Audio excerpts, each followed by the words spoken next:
Hello, and welcome to the Empowerography Podcast. This is a platform created for women's voices to be heard and a place to share their stories, journeys, and successes with the world for the purpose of helping other women who might be on similar journeys. We are empowering women one episode at a time. I'm your host, Brad Walsh, so kick back, grab one of your favorite beverages, and enjoy the stories.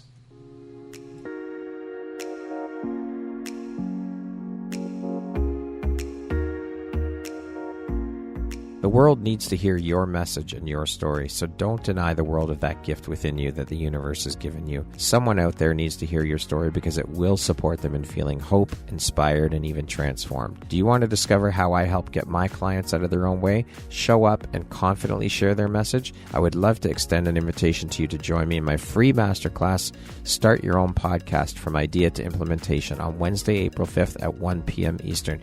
You can find the registry link in the show notes. Hope to see you there. Hello there, Brad Walsh here, your host of the Empowerography Podcast. Today, my guest is Debra Driscoll. She is the founder of Big Life Magic, an author, and a spiritual teacher. Debra, welcome. I am so happy to have you here, and I cannot wait to jump in and share a little bit about your story and your journey. How are you doing today? I am well, thank you. I am well, and I'm excited to be here with you. I love hearing that, and I cannot wait to jump in. So with that being said, let's get started. So you wear those hats. You also wear a few other hats that we will get to and we'll discuss through the course of the interview. You do wear a hell of a lot of hats, and you have one hell of an extensive resume. It would seem, though, that most of the hats you wear have a very common thread running through them, and that is energy work or energy related. I'm curious, with all that you do, all these titles that you wear, how do you prioritize, and how important is prioritization and organization to you? Many hats indeed. Yeah, and what it means is that I have many hats to draw from. So when I was in my 20s, discovering who am I, even into my 30s, I would reflect upon, why do you keep shifting, Debra?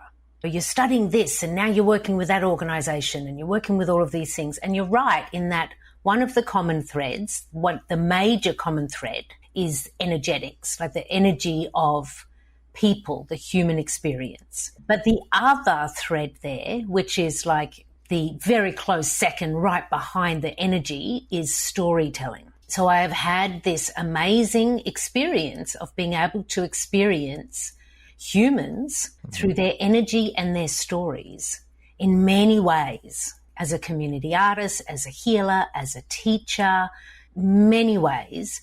And as shared, in my 20s and 30s, it felt like I was puzzle pieces that wasn't coming together. And now what I know and feel and actually use in my work is I see that I was and continue to be somebody who is developing quilt squares.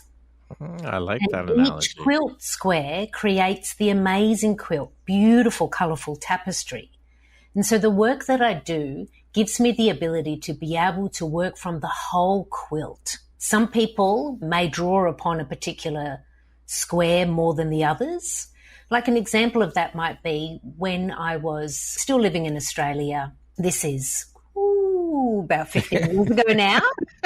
For 3 years, I worked part-time at a homeless service in the centre of the city for at-risk and homeless teenagers. And my role there was working with the teen parents. So they were either on the street already or at risk of being on the street. And then suddenly they're not only are they a teenager at risk, they've got a kid. Wow. And so a lot of those parents, their children were actually in the care of child services.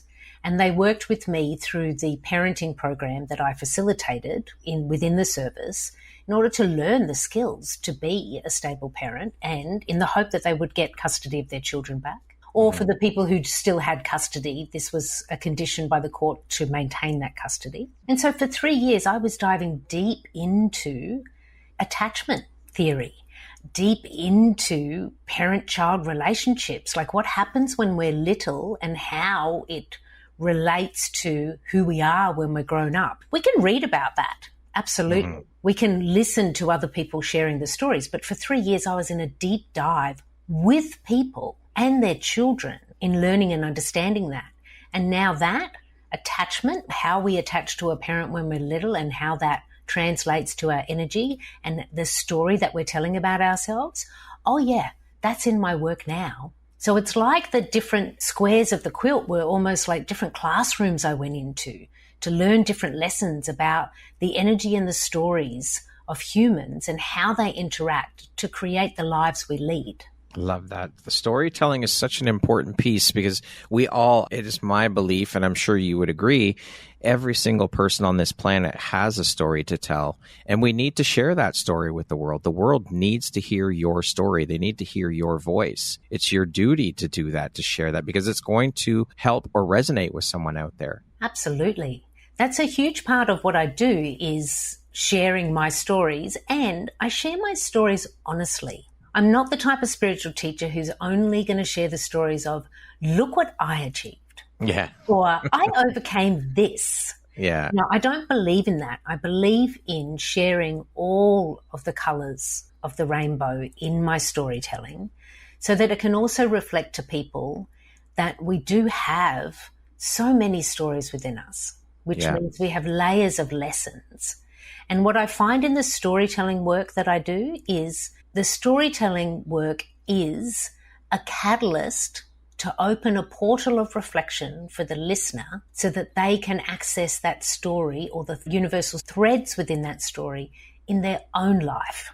It's giving people permission to stand up and share their story. Yes. I love it. Yes. With you wearing so many hats and being a multi-passionate entrepreneur, I'd love to know, what does your morning routine look like, Debra? I used to be one of those people who was chasing that, oh, look, it's so beautiful morning routine. Because it's spoken about a lot in the spiritual space as like something really important. For me, it had a lot of weight. And then about, I don't know, it'd be at least a year or more ago, I had this magical moment where I was like, oh, I've become one of those people I wanted to be. I now have a morning routine that is sustained and it's at ease and it's at service to me, which is why I love this question. Because I want to answer it in two parts. Okay. The first part is, what is my morning routine and why? How does it serve me? But then the second part is, I want to actually talk about my morning this morning. Sure. To talk about, let's look at the full picture here. So my morning routine, I have the privilege and delight of living on the island of Tobago, deep in the Caribbean. And less than 10 minutes walk from me is the Caribbean Sea. Oh, beautiful. So I'm just going to acknowledge my morning routine in that location. Really supports my morning routine here. That sets up the picture for sure. Let's just set that up right here. So in the morning, like I will wake before dawn. I will make the cup of coffee. I make sure I drink the water first because I've learned that lesson. Important to mention that. Yeah, important to mention that. Drink your water.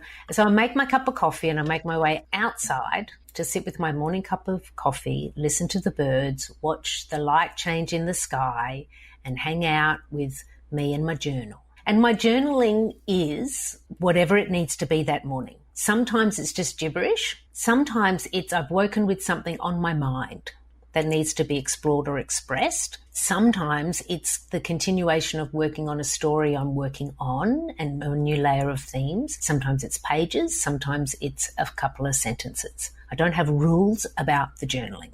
I just let it go. And I love to write. Writing for me is healing. Why journaling works for me.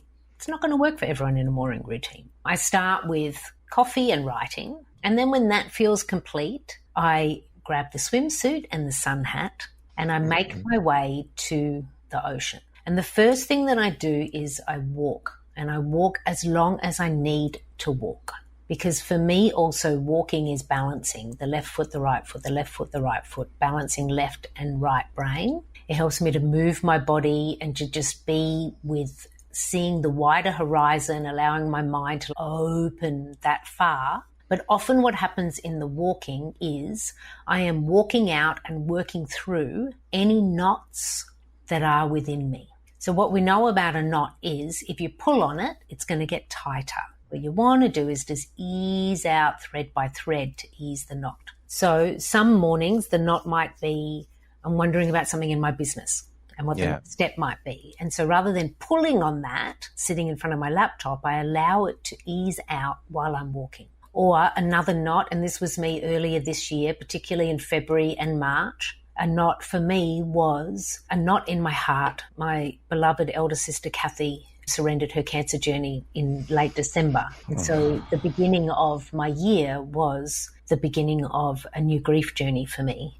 And so my morning walk was working through the knot of my missing her and what I needed to tend to in order to be available to myself and the people I work with each day. So I walk as long as I need to. And sometimes that walk it can be long. Sometimes it works its way out. After the walk, I then surrender to the sea. Now, this is a part of the delight of my morning is the little bay that I swim in. This is also where the elders of the island go. Some of the elders who live in this part of the island, they go for what they call here on the island, their salt bath. And what they do is they all just bob around in the water together as a gang of elders, telling stories and giggling and laughing. So up out of the water, you hear this banter and laughter. It's so delightful. And now that I've been going there for a while, all the elders know me. So it's all, good morning, good morning, good morning, good morning, good morning. And it's not like I'm not in the storytelling with them. I respect that this is their storytelling and I'm just there diving around. But the thing I always do before I leave the sea is I lay back, I float, I surrender, and then I say my prayers and I activate what is a clearing and cleansing for my energetic channel. I clear away everything that I do not need for the day and I invite in a clear and present channel. Because as an energy worker and a spiritual teacher, I must tend to my energy first. Absolutely. Before I am given the privilege and the trust to be tending to anybody else's energy. And then when all that's done, get out of the sea, wander home, do all the things, get ready, put the lipstick on, and we're good to go.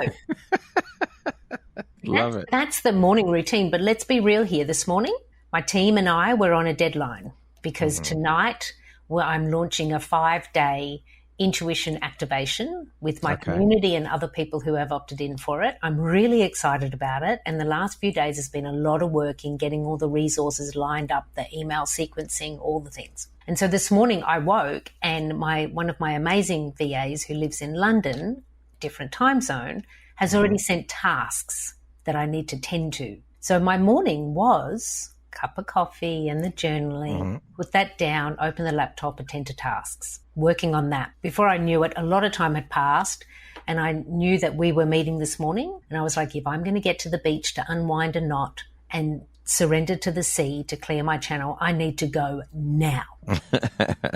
And so the untending to the knot was a quick activation with Debra, you just need to let it go now. Trust everything is going to work.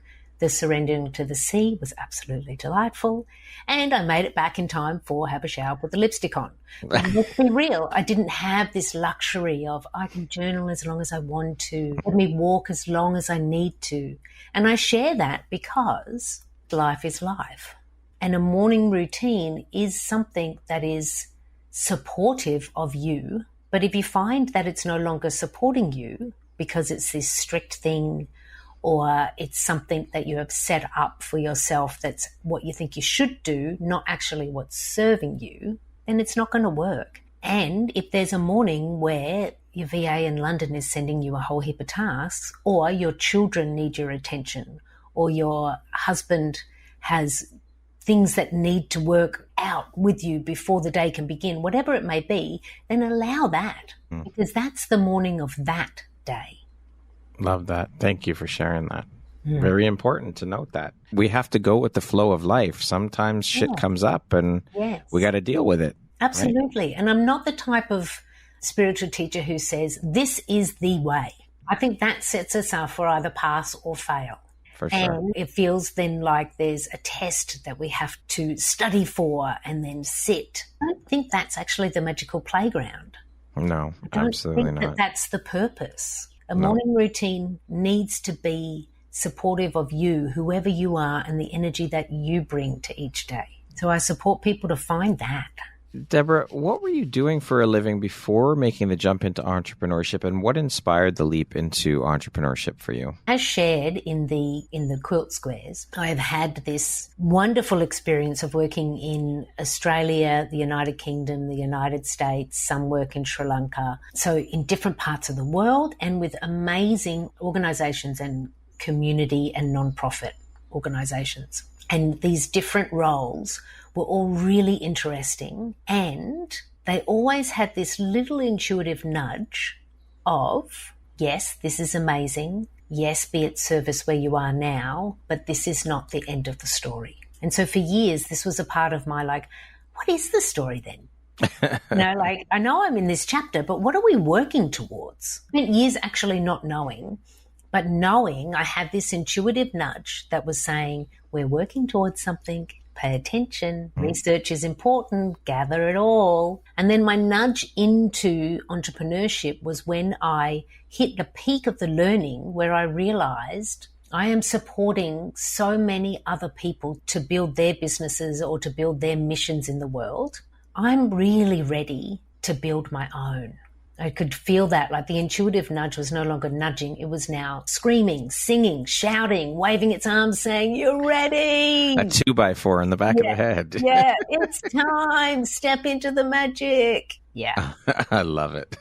What drives, motivates, and inspires you to keep going and excelling at all that you do, Debra? There's a couple of things. For me personally, there is that strong intuitive thread that continues to tell me, keep going, for what you are doing is important and people need it and you are at service and there is more yet to come that you don't even know about yet. So my curiosity and also my commitment to what it is that I'm sharing and teaching and hoping to heal for myself and others in this life. And then there's also, I have a really strong will. I love working. If you ask my husband, he says I probably love it a little bit too much. But I really love what I do, so that keeps me going. But really the center, the heart of it is this strong, it's more than an intuitive thread. It's like a deep knowing that I'm on the right path now and the path is actually wide and deep and long and beautiful.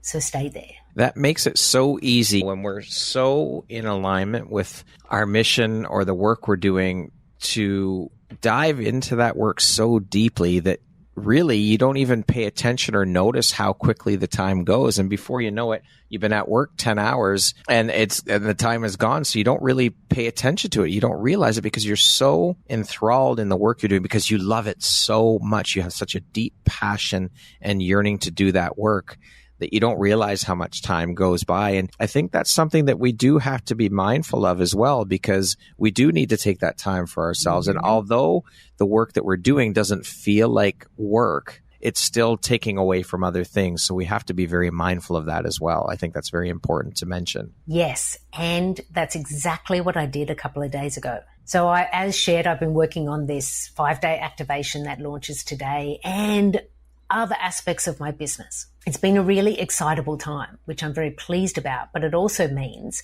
Deb D can work for 12 hours and barely take a breath. I'm writing, over the last couple of weeks, I've been writing this Attune 5-day intuition activation. And one of the first things that we do in the 5 days is tune in, listen to self, right? Yeah. And so I just had to start giggling to myself and I was just like, Deb D, you're really busy. Are you doing what you teach? And I am the spiritual teacher who I always do first before I teach. So I was like, well, I have actually learned to really listen to my channel. So I can listen to my channel and work at the same time. But when is the last time that my intuitive channel was the only channel? And I was like, well, that happens when I'm swimming in the sea and these moments, but not sustained. Right. So Friday at 5 p.m., I turned off the phone and I closed the laptop and I spent days disconnected from any voice that was not my own. And it was interesting. My husband said to me when I said to him on Friday, I said, this is what I'm doing at the end of the workday. He kind of looked at me with this quirky curiosity. He was like, are you going to be able to do that? and I said, not only am I going to be able to do that, I can't wait. And I tell you what, it was delightful. And, I'll be doing it again. Yeah, much needed. Much needed. And a part of my journey, not only as a teacher, but also someone who's been active in healing myself, is I have had periods of time where I've spent like 10 days in silent meditation, 2 weeks on my own in a random place where I've just decided to meditate and write and disconnect. And I see them as major turning points in my healing and also in my teaching. Love it was because of the stop, pause, breathe. The awareness. The awareness. I want to dive into and discuss the spiritual aspect of the work you do. We've brought it up a few times now, and that common thread of energy work and, of course, spirituality that runs through a lot of your work. I'm very curious how your spiritual journey began, Debra. Was there a catalyst moment in your life that led you down that spiritual path that you can share with us? Yeah. I was born, well, we're all born intuitive. I believe our intuition is our first sense, not our sixth sense. And for me, there's stories, I can't remember it to tell you the truth, but I remember some little flashes. There's stories of me being the young girl who was telling the adults around me things they didn't know yet.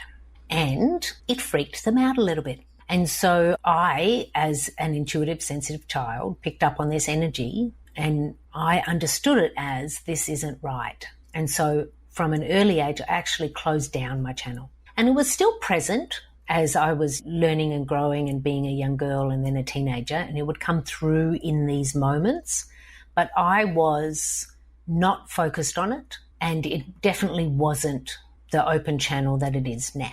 And if anything, when it would open, it often led to discomfort or, again, this poking at that's not allowed or that's strange. This is interesting that you ask this because just in the last few weeks, I've had this story from when I was a teenage girl come back into my consciousness. And I was like, wow, I haven't thought about that for years and years. So when I was about 10 or 11, I think I was 11, my best friend, Emily Claridge, was going to summer camp.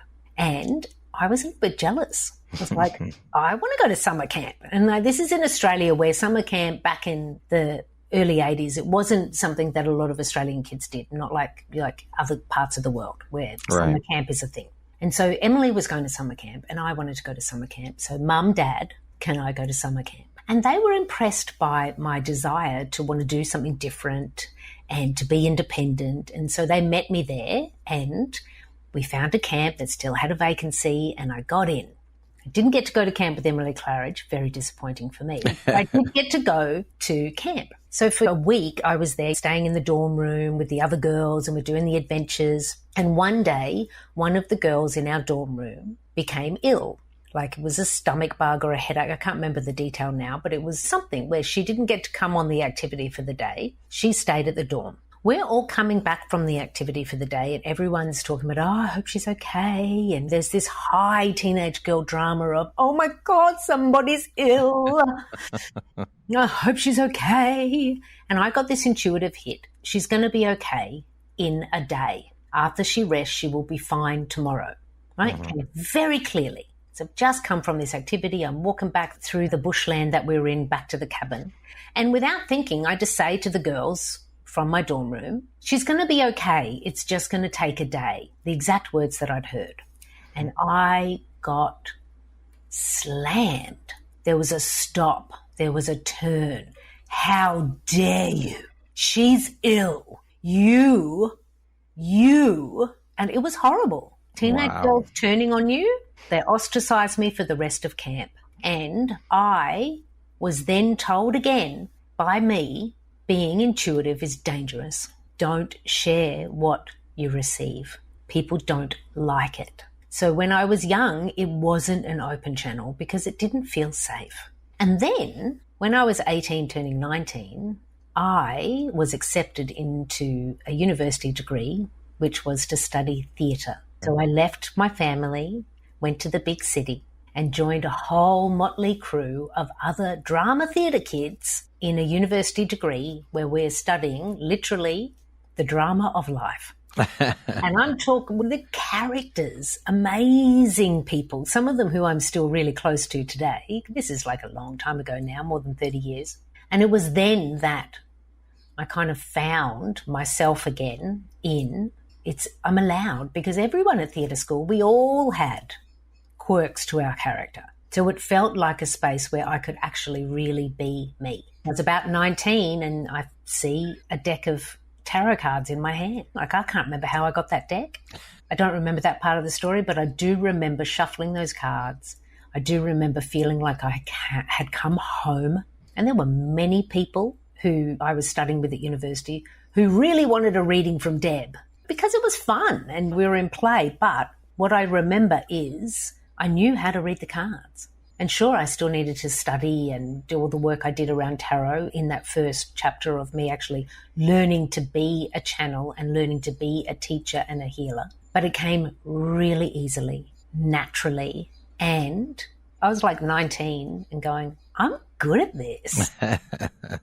So that's where I started to own it. And then from there, it's just a magical journey of many modalities and different card decks, and I haven't turned back from there. So when did you start, because your gifts have been suppressed, and I think that happens to a lot of people when they do realize that they have those gifts early on in life as children, they do get suppressed because of the conditioning of the adults around us in society and all of these things. So when did you really embrace your gift and start to use it to help people?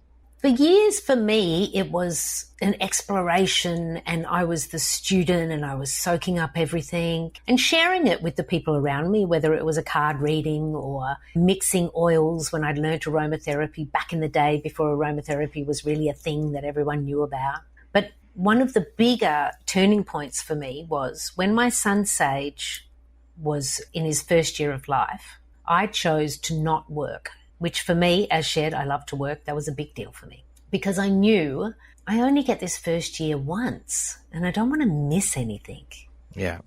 And so I spent the first year of Sage's life not working and being the full-time mum and hanging out with my son. A delight. And Brad, the day after Sage's first birthday, I'm looking for a job because I'm ready. My mind is, I want to be meeting with people. I want to be using my brain in a different way. And I did find this position advertised close to me. It was part-time. It was going to work with also being a single mum. It was being a part of a team that was putting together a community arts and culture festival. So I was like, I have all of the skills for that job. I also knew someone who was a part of the team. So I was like, I know him. I've got the skills. I think I'm an in for this job. And I went to the job interview and I was slightly nervous that day. There was an energy I couldn't quite anchor into. And I was sitting in the car before going into the interview and I said, okay, universe, I do not hear what you're trying to tell me. I can feel it, but it's not coming through. But what I feel is this. I'm going to do the best job I can at this interview. And if this is the job for me, give it to me. And I will do the best that I can. If this is not the direction you want me to go in, block this and I will hear that. I did an excellent job at the interview, walked away feeling quietly confident. A couple of days later, I get the news I did not get the job. So I went, okay, let's play. What's happening, universe? You did not want me going back in that direction of this community arts, community engagement work. And what came through really clearly is it's time to study. So that's when I spent the next couple of years while Sage was young, studying traditional Chinese medicine, reflexology, massage. I could go on. Lots of Reiki. Like I just spent then, when Sage was young, before he went to school and things shifted for me again, I spent the next few years studying, learning, applying, and the universe was right. It was the absolute best magic move for me. And it was then that I heard it clearly. The universe was like, yes, you could continue to work in communities with people, but please accept the fact that you are a healer. Go in that direction. Love it. Now, as mentioned at the beginning of our conversation, you're trained in multiple areas and modalities. Can you speak a little bit about how you incorporate those into your work, as well as give us a brief overview of your approach when working with clients? Well, as shared, it's like the quilt squares that create the whole quilt. I love that analogy, by the way, Debra. Yeah. And when I'm working with someone, what I'm doing is seeking to meet them where they are at energetically. So everybody who I work with, one of the first things I invite them to do is anchor into their own magic, which means stay connected to what is happening for you. Do not collapse into me. Yes, I am your guide. Yes, I will help by teaching you some things and helping you with some navigation points. But I am here for you to work with you. So first, anchor into your own energy. And that's also what I do. I anchor into my energy. So it's not only me working with people, it's the channel of me working with people. And so when I'm working with people, absolutely first anchor into that magic for myself and for them. And then wherever they are at, I am working with the complete person. What is turning up in their everyday material world, as well as the energy patterns within them, as well as the beliefs, thoughts, and energy patterns that have been sustained, maybe all the way back from childhood, as well as their hopes and their dreams. So the whole person is what I'm working with. Mind, body, heart, spirit, all the way up to soul. And in order to do that, I need a whole heap of quilt squares. Now, I want to dive into your work as a grief guide and grief in general with you. First of all, I'm curious, why did you decide to use the term grief guide as opposed to, say, coach? Secondly, why did you decide to focus your energy and business on helping people who are going through or dealing with grief in their lives? And thirdly, did this begin with some of your own personal journey and struggles with grief and through grief?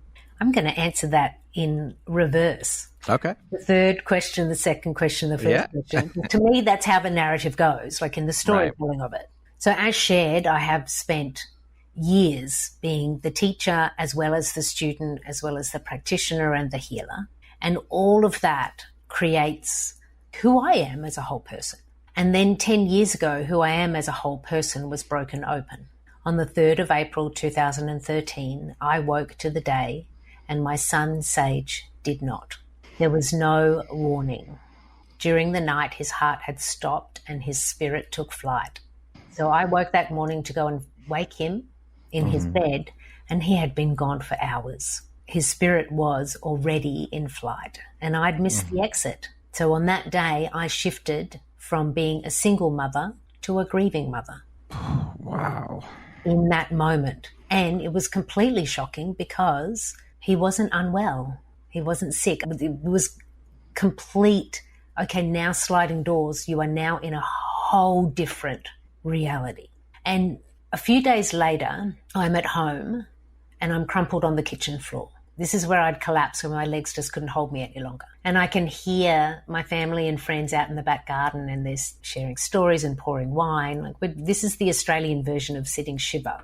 Everyone's in and around my home and I'm alone on the kitchen floor. And it wasn't like this collapse, like sobbing intense. It was just like I just couldn't hold myself. It just was too heavy. But what I found in this moment of surrender was curiosity came to meet me. And the question that curiosity asks is, what's possible? If I now apply everything I know about humans and healing to myself, can I survive this? And if you survive, can you thrive? And I was deeply curious about that. I was like, okay, this is what has been delivered to me. It is sitting in my lap with me, crumpled on the kitchen floor. My son is gone and I am here. Why? Why is this a part of my story? Because I don't believe that there's mistakes in the universe. I agree. And everything I believed about spiritual practice, everything was challenged. So I wanted to re-examine everything. And I also wished the best for myself. I was like, I'm going to go through this grief. I'm going to explore what is possible here for my heart and my journey. Because in earlier parts of my life, I hadn't done so well at grief. So I knew what happens if you don't do a good job. It doesn't turn out well. Spoiler. Yeah. And so that day on the kitchen floor, that's the day that I took my first step on my big life loss to big life magic journey. And my first step started with open curiosity and wishing the best for myself. So that's how this work around this grief guidance work that I do. And why I chose to begin to work with others is what I found early on in my journey from loss to magic is nobody knows what to do. There is no map. There's no guidebook. There are a lot of teachers and amazing practitioners who work in grief, and some of it was supportive, but what I was seeking was the how-to. How do we do this? And that's what I discovered on my own through other also amazing teachers and different experiences that I had. But a part of my journey was figuring out the how and also working with, again, what is possible here? Because the other thing I found in my grief journey is what I was discovering I needed to teach the people around me, because nobody knows what the steps are. Nobody knows how to talk about it. Nobody really knows how to support someone in grief. And so it's kind of just like a big mess. It's a mess. It's a mess on top of a messy situation where hearts are broken. And I know that there is a desire for people to want to know how, for people to want to do better. And so that's a part of what I speak and write about. And that's why I say guide, because my desire is that through my writing and through my speaking, that people do begin to learn and understand and incorporate in their lives the why and the how of grief. Like, I don't believe that anybody other than yourself can truly be with you on a grief journey from loss to magic. People can journey with us.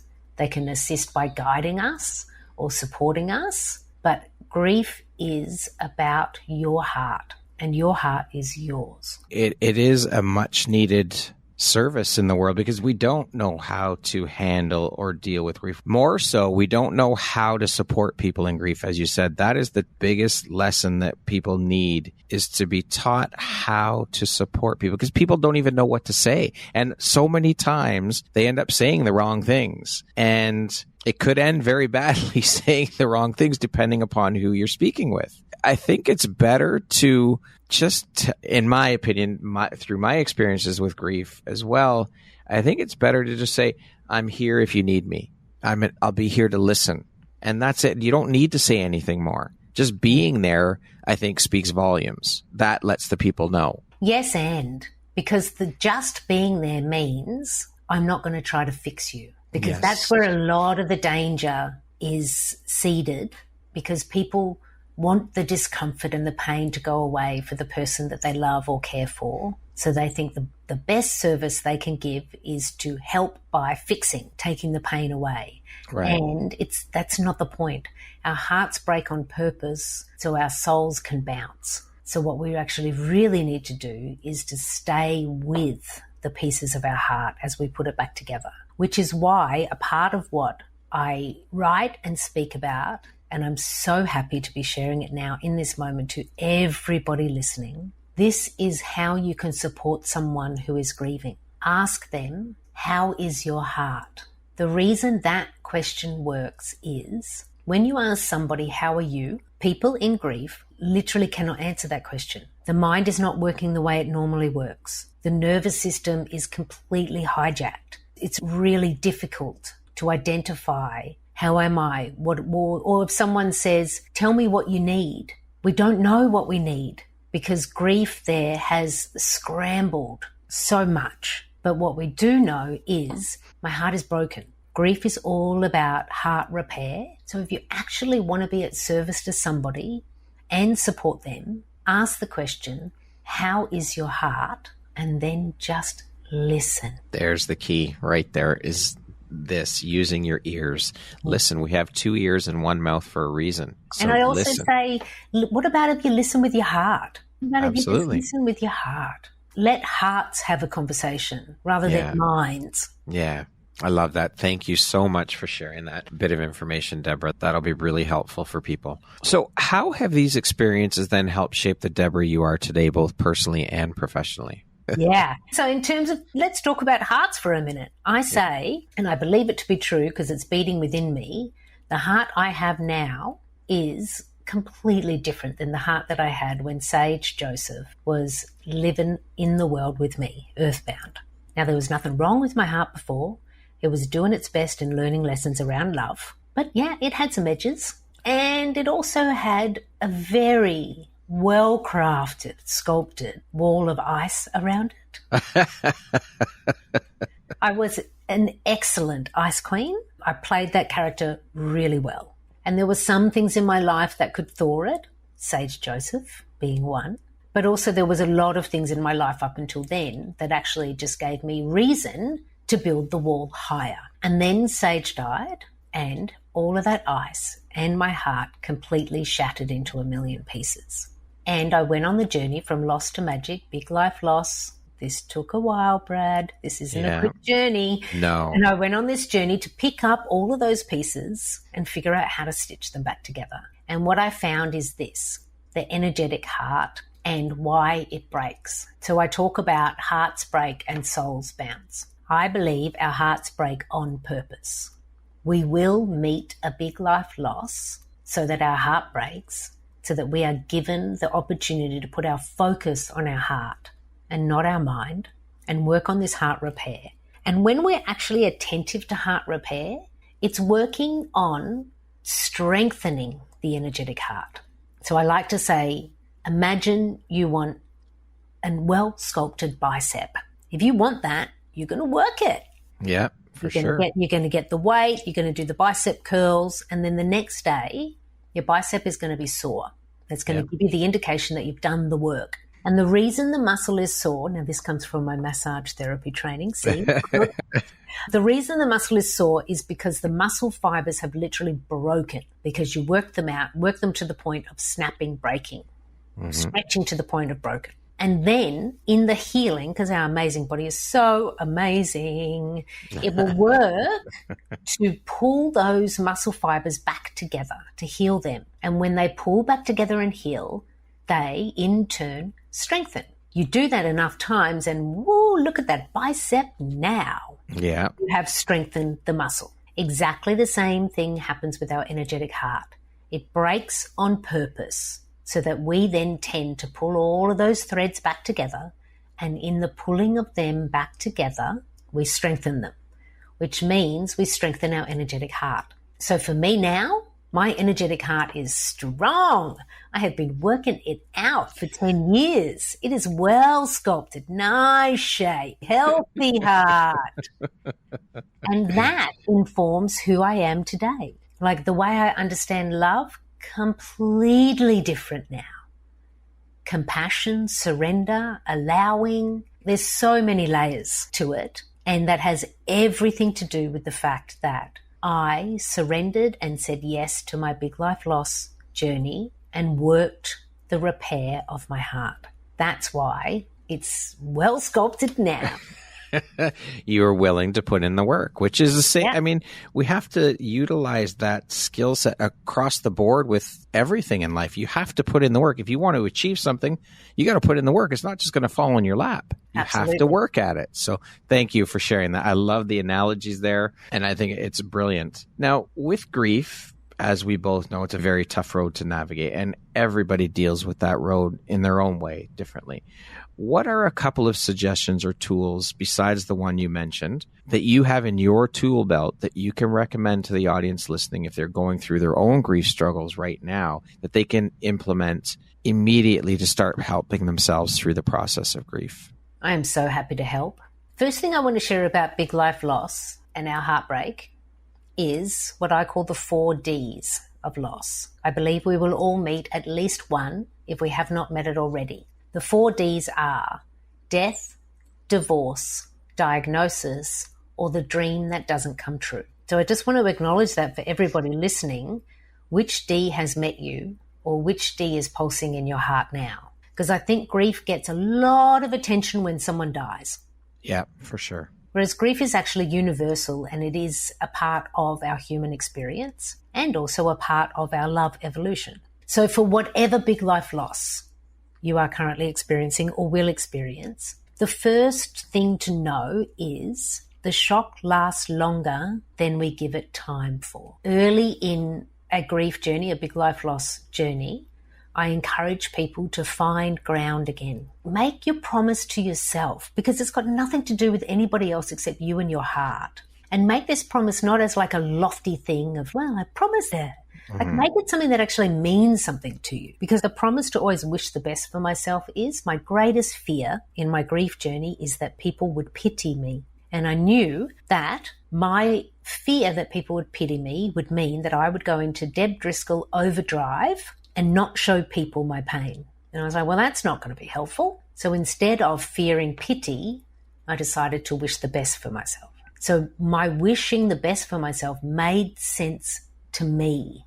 That promise made sense to me. So when you promise something to yourself and when you continue to turn up for the promise, what that actually gives us as humans is it develops our confidence. When we keep a promise to ourselves, we in turn automatically get more confident. So you will build your confidence in, I've got this. I've got this. I may only be at the beginning of the journey, or I may be in a part of the journey that really hurts, but I've got this. I've got myself. So I invite people to make a promise to yourself and then step onto the path. Beautiful. Thank you for sharing that. The second one I think is one of the most important ones, is to face the grief head on, to, as you said, to not go under it, not go over it, but go through it. You have to give yourself that space. You have to give yourself that grace when going through it, to let those feelings come in, sit with them. I mean, don't live in the feelings, but let them wash through you. You owe that to yourself. That's part of the healing process, is going through the grieving part of it and the painful part of it. Yeah. The standard human response is one of four things. I'm going to deny it. I'm going to deny it and bury it. Mm-hmm. That's not happening. I'm going to numb it. My numbing, when I chose to numb, I had rivers of wine, Brad. That was my numbing. Yeah. And I forgave myself for that. So we numb it, we deny it, we bury it. We slap a Band-Aid on, thinking that the Band-Aid's going to stick, and it doesn't. Or we just completely get lost inside it and it becomes everything we are. All consuming. And then we end up stuck and lost. So all four of those, not so helpful in a big life loss to big life magic journey. And we end up there because, let's say it again, we don't know how to do this. We're grief illiterate, which is why I created the Big Life Loss to Big Life Magic framework. I have a stepping stone framework where you can move from and with the loss towards and into the magic. And as we know, healing is not linear. It's a spiral. So yes, the Loss to Magic framework starts at the L of loss and goes through the OSS all the way through to the magic. But you can skip and swirl your way through the framework where you need to be on your journey. But what it does give you is 9 anchor points. And every single one of those anchor points are a part of a Loss to Magic journey. So I have chosen to answer the question that I had on my journey. Where's the map? Grief illiterate. I love that term. I think that's a brilliant term. It's so true. We are struggle through that. It's a tough road for sure. Now, Debra, you believe that grief and joy, which I love this, grief and joy are soulmates. Can you talk a bit about that and why you believe this to be true? Yeah, and they are. And they love each other so much. Yeah. So this goes back to the energetic heart. So when we work our energetic heart and we're building it to create it stronger, it means that it can hold, it has the capacity for all of the human experiences and emotions. What happens is if we minimize grief, if we do the burying or the denying, if we minimize grief, we in turn minimize joy because our hearts work in extremes. The first extreme is love and fear. They're two extremes of our human experience. Another extreme is grief and joy. So you'd see it as like two hands of prayer. This is the work of Francis Weller. Maybe people may know him. If not, if you are in a grief journey, Francis Weller is an amazingly beautiful writer and teacher. And he speaks about the two hands of prayer coming together and that you actually need them coming together for the prayer position. And it's the same with grief and joy. So what happens when we work with our grief journey and work our energetic heart, we are also at the same time working on our capacity for joy. We may not feel it in the moment of working through the loss part, but when we get further down towards the magic end of the journey, you will find that your experience of joy is now completely different because you've worked that energetic heart. And what happens in life is this: humans want the joy. Joy is always invited to the party. Grief, never on the invited guest list. I'm here to tell you, invite grief to your party, because if you invite grief and then say, hey, grief, why don't we dance on the dance floor? What song do you want to listen to? Joy is going to follow grief and going to be so happy that its soulmate, that joy loves so much, has been invited to the party, because joy knows grief is one of the greatest teachers our heart will ever meet. And it makes joy really upset that their soulmate is not invited to the party that they're invited to. I love that. Wow. I love your analogies, Deborah. They're incredible. See, this is the storytelling, Brad. I love stories. I love stories. So you've mentioned this a few times now, big life loss to big life magic. Can you explain to us what exactly that pathway looks like? So as shared, I developed the loss to magic framework. And this came from not only my journey, but also working with others in their own journey. And this need for humans, myself included, to have the map, have the guide. What do I do? Because I also believe that there's a lot to speak about. You need to feel your feelings. Yes. And then what?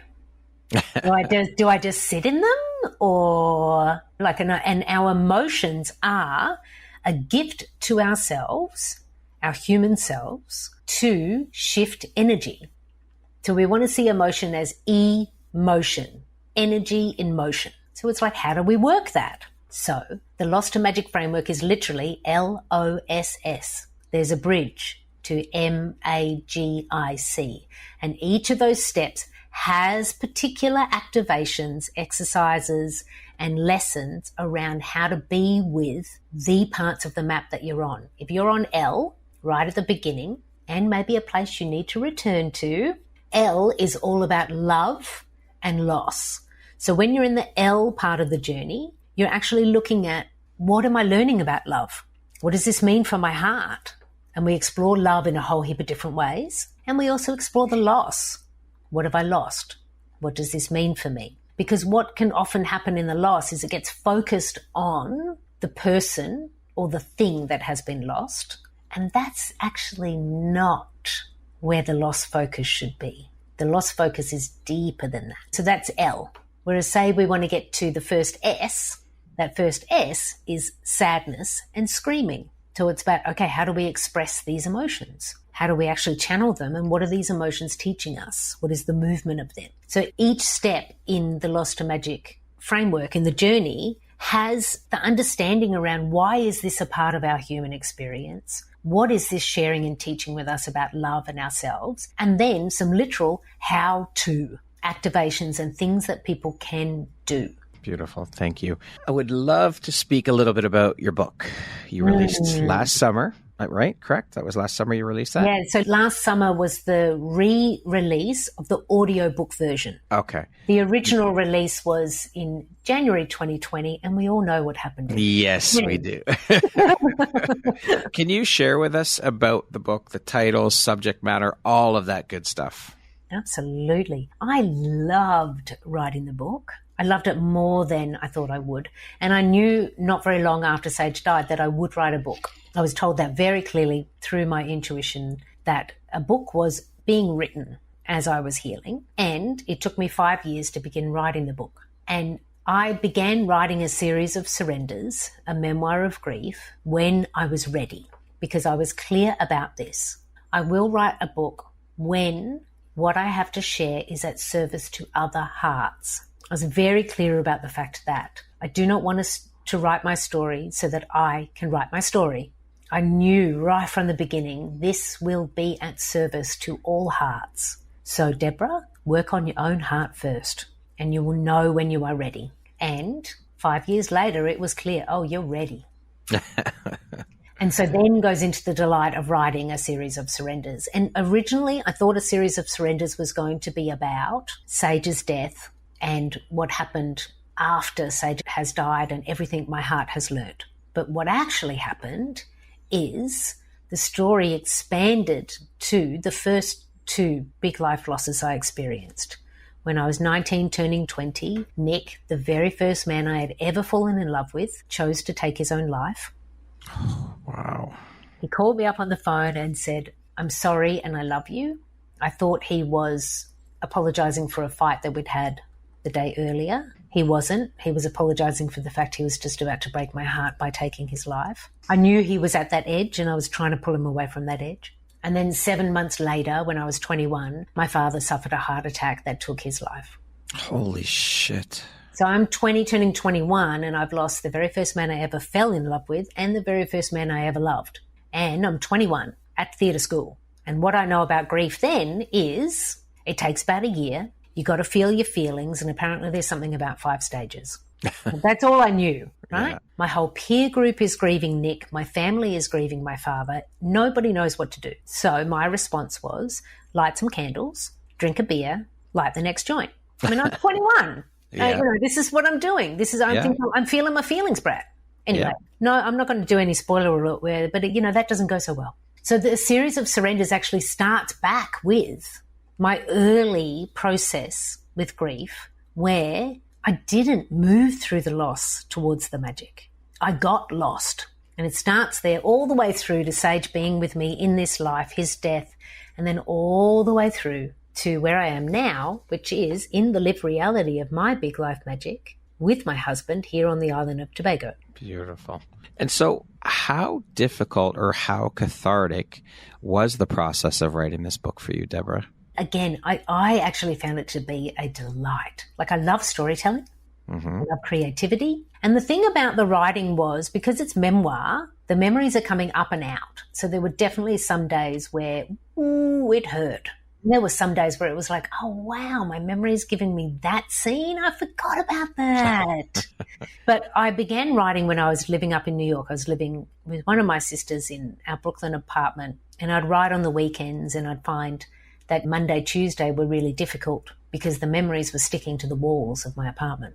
I was like, wow, this isn't going to work. So then I moved myself to the New York Public Library. Part of the New York Public Library, there's a room called the Rose Reading Room. I love that room. It's beautiful. I mean, you've seen it in movies and stuff. It's like, it's a beautiful part of the library. So I'd sit in the Rose Reading Room and write there, and I just found like there's too much energy in this room. There's all these amazing people sitting in this big, beautiful room, and I can't focus. So what I decided to do was to leave New York for a self-directed writing retreat. And that brought me to the island of Tobago. And I sat by the sea writing my book here. And it helped. Looking out at the ocean, a wide horizon, meant that my mind could be as wide. And I was literally supported by the sea. A ritual of my writing process was, when I was finished writing for the day, I'd close the laptop, put my swimmers on, walk to the very close ocean, dive in, and then say, Mother Ocean, please take from me all that I have shared today. I do not need to keep it in my energy. It is on the page. Allow me to cleanse that away so tomorrow I can approach the writing fresh, ready for the new story, ready to emerge. That is a beautiful picture you paint, Debra. Absolutely picturesque and beautiful. And necessary for the writing that I do, where I'm talking about deep threads of our heart. Yeah. And I don't, like, for anyone who's read or listened to my book, they will say, well, she doesn't hold back. I go into the layers, the parts where grief was giving me major love lessons, and also parts in my journey where I was off the path. Like, I'm a very honest person, so I was clear also, this is going to be a balanced book of the parts that worked and the parts that didn't. Yeah, so it's necessary. So my writing process is I walk in the mornings to unlock any knots, let it begin to flow. I then flow and have a clear ending. And then when it's ended, I then use the element of water to cleanse. If I'm lucky, that's a salt bath. Lovely. As the founder of Big Life Magic, can you provide one tool or tip that users can implement immediately to start to step into and start accessing their own personal magic? Yes, I love this.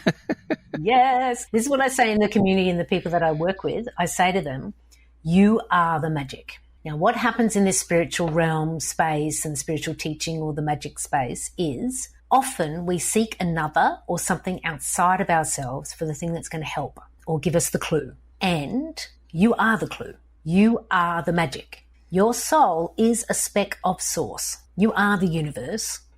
You're just your little speck of the universe, earthbound now. So I say to everybody, you are the magic. And it makes a difference. So last week or the week before, I got a voice message from someone in my magic community. So the Big Life Magic has the Big Life Magic Makers, which is a virtual community for the magic curious. Such fun. Anyway, one of the magic makers sent me a voice note on WhatsApp saying, Deb, I just have to tell you a story. they were at work and they're working with somebody. They work at an education institution, and one of the students was saying, "Can you help me with this?" And my magic maker friend said, "I don't know if I can," because they weren't sure if they had the skills to help with this particular inquiry. And then the student turned to them and said, "Yes, you can, because you're magical." And my magic maker friend just smiled and just was like, "I am magic. I am the magic." And so then they sent me this message saying, "You've been saying that to me for about 2 years, and today I got it. I am the magic. I own it." And I'm like, Beautiful. and because when people own their magic, magic turns up. It is not outside you. You are the magic. Love it. Debra, what do you think your unique skill set or superpower is that's helped you become successful? I mean, definitely my intuition, now that the channel's turned back on, that first sense, my intuition is playful and clear and supportive, definitely. But I'm also friendly and fun. Like when people meet me, most people like me. Now, there's something about me that is either approachable or easy to engage with, which I think supports because I'm not that spiritual teacher that's like up on a throne somewhere or the person who's way out there, I can't connect to them. Like I'm just a human turning up, doing my best, and I'm going to be honest about it. And I know I have some stuff I could teach you if you want to listen. You're a beautiful soul, Debra. Thanks. You're a relatable, beautiful human being. You're just down to earth and friendly. Absolutely. You have to be really relatable. Helps. Yeah. Sure. And working in the spiritual realm, I am absolutely grounded. Like I say, I am a witch. I identify as a witch, which to me means connected to natural rhythms. I am the witch and my broom is firmly on the ground because we're earthbound. We're here. Yeah. Like our spirit informs our earthbound experience. We cannot live up in spirit. We're here, grounded. So let's get real, people. Debra, speaking of success, how do you define that word? What does success mean to you? I think it's layered, but what's coming to me now is that feeling that you have at the end of the day. Do I feel satisfied? Have I been at service today? Have I helped people? Have I done the best I can today? That's success. Do I want layers of success in my business with certain figures and certain global reach? Absolutely. I'm going to claim it. Yeah. I want that. But really true success, I think, is ending that day on that peaceful note where you can take that big, deep breath in and say, I did good today.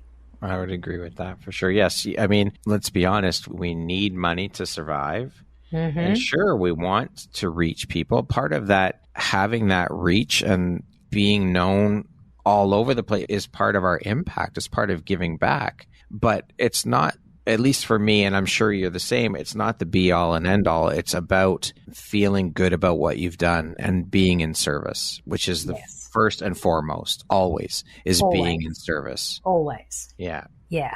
And then that service comes back like a boomerang. Yes, absolutely. It really does. Yep.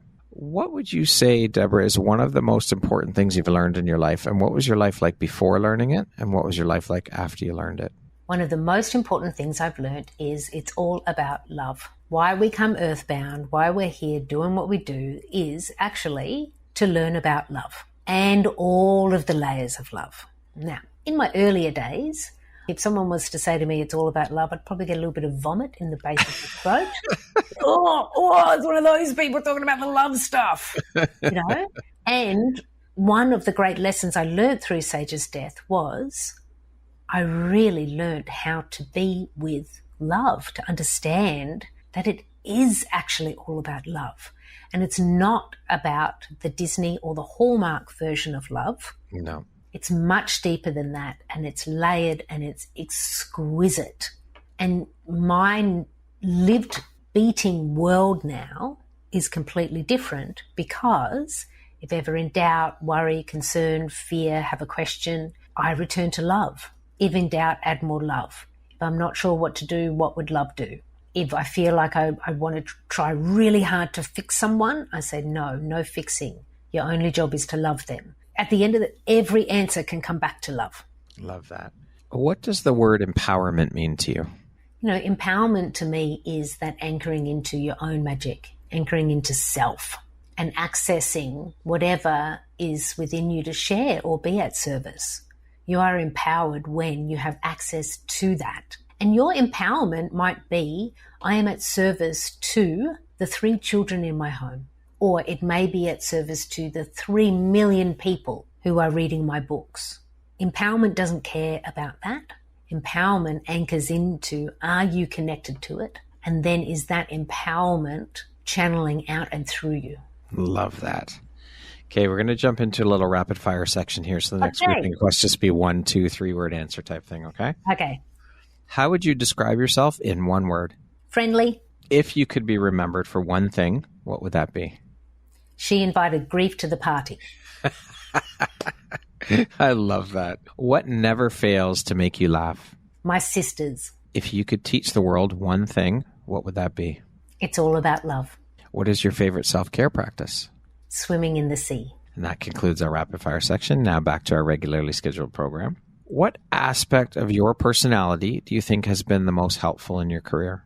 I think it's the grounded, practical part of me that gives a strong foundation, particularly because I'm working in aspects of like the spiritual realm and our hearts. And so having this balanced by grounded, what's real, what are the steps, let's be practical about it. That, I believe, is also how you can be at service to people, to give them the scaffolding, which also means my brain can work with the strategy. What is the strategy in my business? Because Big Life Magic, I'm working in people's magic and their grief transformation, and they're tapping into their magic so they can have their own Big Life Magic. All of that's wonderful. And behind the scenes, my team is working on a strategy. So I need that practical part of me to work with what is the scaffolding that is holding this business up. Beautiful analogy. What is one lesson that your career has taught you that you think everybody should learn at some point in their life? It's okay to quit. It's all right. It's okay if you feel that it's time to leave. Like, I have had so many different positions in so many different organizations and with different communities. And there's definitely hit a point where it's like, okay, I've actually learnt all I need to learn here. And also I have been at service to my capacity here. It's time to move on. It's time to move on. And I say it's okay to quit and move on because maybe you're needed somewhere else. There you go. Maybe you're ready to learn something else. And the other thing I used to say, and I don't say it anymore because I run my own business and I don't plan on leaving it. But the other thing I used to say when I was leaving positions is, I now gift this position to the perfect person who needs this position now. The person who has been looking for this, their family needs the income. This team needs that new energy to come in. I do that magical spell as that's a part beautiful way to look at it, though. Leaving a position. Yeah, that's beautiful. Yeah. So if you need to, exit stage left. What's something surprising that you've learned about yourself in the past year?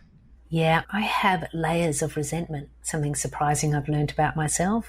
Wow. And I was like, wow, you've got layers of it in there, Deb.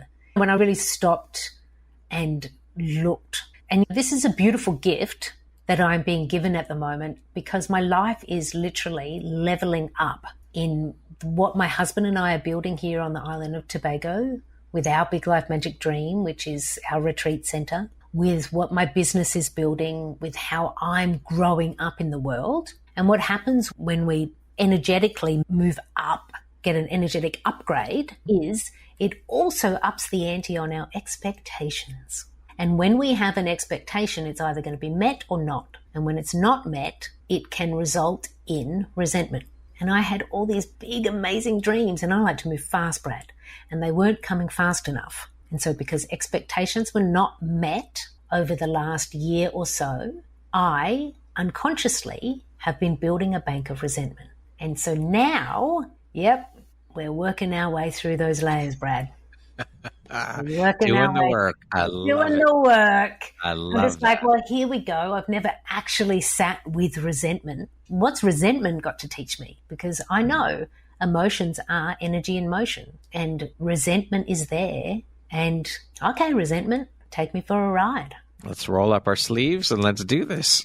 Yeah, let's do this thing. I love it. Deb, what is your why? My why? If I really just sit with it and try to not come up with the fancy answer, my why is I want people to feel better. That's a good why. Love it. If you had the opportunity to sit down and have a 1-hour conversation with one woman, any woman in the world, who would it be and why? Elizabeth Kubler, the woman who wrote the 5 Stages of Grief. Just because as a researcher, she's fascinating. And also the other thing to know about those 5 stages is they weren't originally written for somebody who was grieving. They were actually written as the 5 stages for someone preparing to die, right? And so there's a lot of her work. Elizabeth Kubler-Ross, amazing woman, researcher, amazing study of the human experience and the heart. And there's so many people who know her work, and there's so much about her work that is misunderstood. Before her death, she did actually work towards correcting some of the misconceptions around her work and her research. And I just think it would be fascinating to have a conversation with her about what she found in her experience and in her research that never made it into the books or her speaking or the papers that she wrote. I will definitely have to check her out. Yeah, check her out. And I would love to ask her, what does this mean for you and your heart? And I'll have to wait until I get to the other side because she's passed now. If you could go back and give your younger self one piece of advice, what would that piece of advice be? Surrender. Surrender, please. Control is an illusion, and just surrender into the journey rather than trying to hold on white knuckle, thinking that you can control it. Surrender and play. It's supposed to be fun. Absolutely. We're only here for a short time, so you might as well enjoy the ride and have as much fun as possible. People take shit and take life way too seriously. Way too seriously. And I can do that too. Like I find myself... Sure, we all do it. Find myself in those corners and go, why am I not having any fun? I was like, oh, the serious hat was on. Yeah. Yeah. Lastly, Deb, if you were to deliver your last 30-second speech to the world, your tribe, your corner of the world, your people, what would that last 30 seconds sound like? What words of wisdom would you impart? Only love matters. So if you find yourself out of love or misaligned with love, just stop, pause, breathe. Breathe into your heart and add more love. Every single person, every single experience of your life is teaching you about love. Because you, my friend, you are not only the magic, you are love. Beautiful. Deb, thank you so much for this incredibly insightful, inspirational, fun interview. It has been an absolute pleasure having the opportunity to sit and speak with you and learn about your journey through grief and how you're helping people go from big life loss to big life magic. It has been an absolute pleasure. I am so grateful to be connected to you and to have you as a member of the Empowerography community. And thank you for taking and making the time to be here with me today. I've thoroughly enjoyed every minute of our conversation. You are a bright, beautiful light in the world. Thank you. Thank you. What a delight. Once again, my name is Brad Walsh, host of your Empowerography Podcast. Today, my guest has been Debra Driscoll. She is the founder of Big Life Magic, an author and a spiritual teacher. Thank you so much, Debra. I hope you have an amazing rest of the day. Blessings.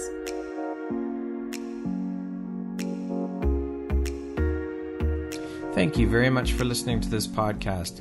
If you haven't yet, please be sure to subscribe, rate, review, and share with all your friends. You can find me at visuphoria.ca and follow me on Instagram at Empowerography Podcast and on Facebook at Empowerography. Please join me next time for another inspirational story from yet another amazing woman.